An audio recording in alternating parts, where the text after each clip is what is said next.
Hi everyone, my name is Javi. I can draw. This is the second part of how to draw eyes, and today I'm going to have help from a very special lady, Angelina Jolie. So stay tuned.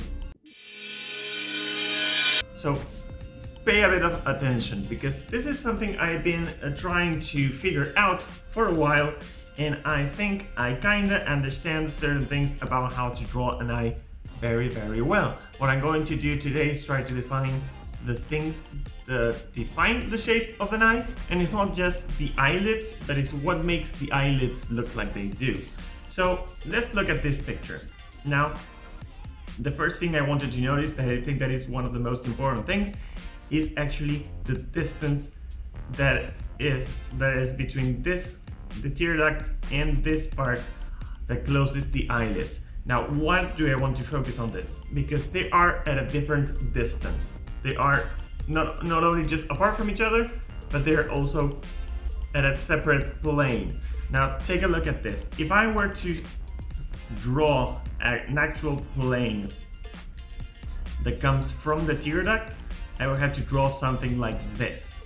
Even you can take a look in this eye that, well, I can draw that plane and the eyeball will come out from it just a bit because this is still behind from this. If not, we would be able to see our own tear ducts. So this is just a bit behind this, but it's a lot forward than this. Take a look. Like the relative distance between the tear duct and this part that closes the eyelids, it's all of this space.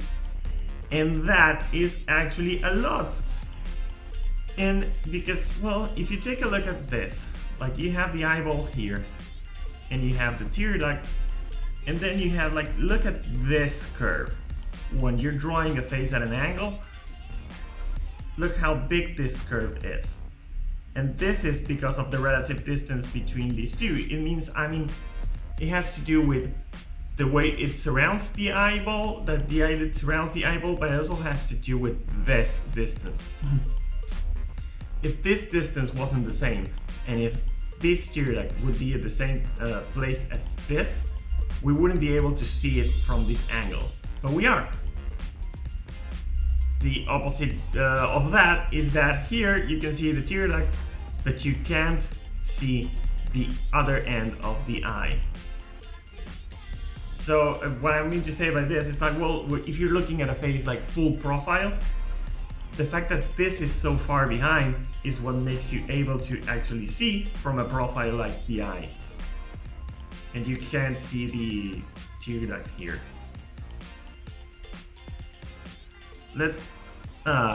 There is a reason why I want to show you this. Well, first because it helps define the shape of the eye, but second because, well, from the tutorials I shared with you, there was one that said like, well, when you're drawing an eye, you have to remember that the top part of the top eyelid is going to be a little bit to the left, for the right eye. And the top down part of the lower eyelid is going to be a little bit to the right. Now, this is true, and it helps a lot when you're trying to make a frontal, like an eye looking at the front. But let's see how it, what I was showing you just right now, well, let's just split the eye in the middle, like this. Well, this is like, oh, it's a bit tilted. If you split the eye in the middle, just take a look at how this curve, like this half of the eye, the curves are not really that pronounced. But if you look at this part, this goes like this, like the curves are so different from one side and the other. And this little rule is actually defined by, well, by this distance here. I can't draw on this. They are defined by this distance here. So what you're drawing, when you're drawing this half with a little bit more of curve, you're actually drawing that volumetric difference, like this volume right here. You know what I mean? Now I want to focus on something else here, because there is actually something else that helps define the shape of the eye, and that is, well, the tear duct itself. We're talking about the relative distance between the tear duct and the other part of the eyelid, but here, this is a super good example. Like, the shape of the tear duct helps really define this half of the eyelid. And in most cases, like in this one, I mean, Angelina Jolie has like super beautiful eyes and whatnot, but well, this kind of applies to all kinds of Caucasian eyes. Asian eyes is just something else that I haven't studied that much, so I won't be trying to do a video on it. So you have here the tear duct, and if it's going just a bit down, there's going to be some break here that changes the shape of the curve.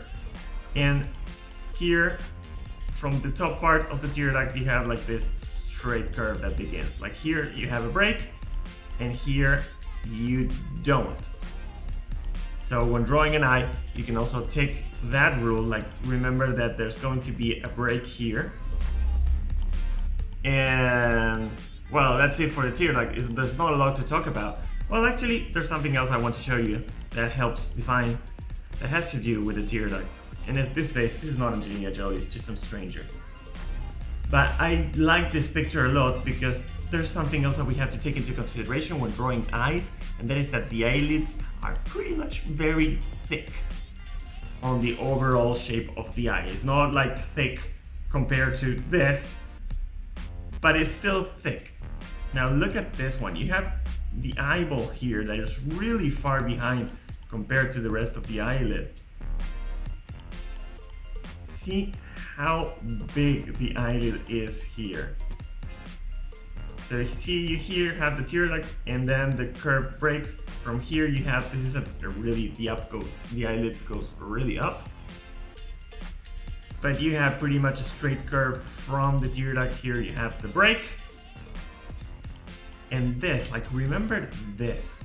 Remember when you're drawing the eyes at an angle that there is a space here for the tear duct. And that sometimes, well, depending on the angle that you're drawing and the detail that you're drawing at, that you will have to consider this volume. It is really hard to do, and I haven't gotten myself used to it. But well, it's there, and you have to practice it. Let's see in the Angelina picture. Let's see. Here you have, well, you have exactly the same. Look, I'm going to zoom out a lot. And here you have the eyeball, and then you have all this space, which looking from the frontal view, you don't see it as much. I mean, it looks like they're just sticked together, but they're actually not. Now there's one last thing that defines the shape of an eye, and I'm going to use Angelina's husband here. And that is, well, it applies a lot more for men than it does for women. But if you had to draw the shape of this eye, you have like, sure, there's the thing, there's the break, there's the curve here. But here you have like this. What did I just do? Sorry. You have this big line crossing the curve of the eye, of the top eyelid, like that. And what is that? Well, what that is actually the eyelid. It is all of the shape that defines the eyelid. It's all of this skin and a bit of muscle coming down. Like, look at my eyes. Look at my eyes right now. You can see like all the curve and whatnot, and then I do just this, and you can see that there's like that line appearing, crossing the top eyelid. And it's like, usually if you're seeing some how to draw eyes tutorials, they go like, well, you're drawing the eye and the top eyelid, there has some line here, and well, that silly line is all of this. And actually all of this is super important, because depending on the expression that the character is making, it will depend on where the eyebrow is, and that will actually help shape the eye. So for example, well, let's just use something like blank here. Sorry, out. So for example, I didn't practice this, but imagine that you have an eye and it's like a surprised eye, and it's surprised, like, what? And the eye, and you know, the eyebrow is going to be up here. What? So you don't see anything interfering with this curve here. But if you do the same here, sa-sa-da-sa-da, you understand, you have the curve, and suddenly, like, the person that you're drawing is angry. So you bring this down, and suddenly it's like you have this curve, but you're going to have also all of this skin here. And it's not the same, is it? It's not really the same. And all of this is just a bunch of skin.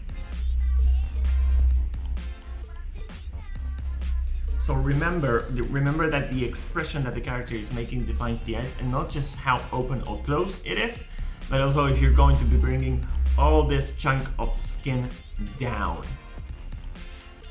So that's it for today. Let's remember the details that we have that make this so important. So let's go. 1 is the difference in distance between the tear duct and the closure of the eyelid. That will help you define this curvature here. The second one has to do with the shape of the tear duct and the break that you have here, and the curve that is just straight up here. The third one is that the actual eyeball is just a bit separated from the tear duct, and that there's this thick eyelid that you have to take on consideration when you're drawing from this angle. And the fourth one is that, well, when you're bringing the eyebrow down, you have to take into consideration that you're bringing all of the skin that surrounds the eyebrow down as well. So you will have to like draw a line on the top eyelid to emphasize that volume. So that's going to be it for today. Tomorrow's video, we're going to focus on something that is really important, but that I took a lot of time to learn, and that is that depending on where the eye is looking, it will actually change the position of almost everything in the eye. We'll see that tomorrow. My name is Javi, I can draw, and I'll see you on the next video. Bye!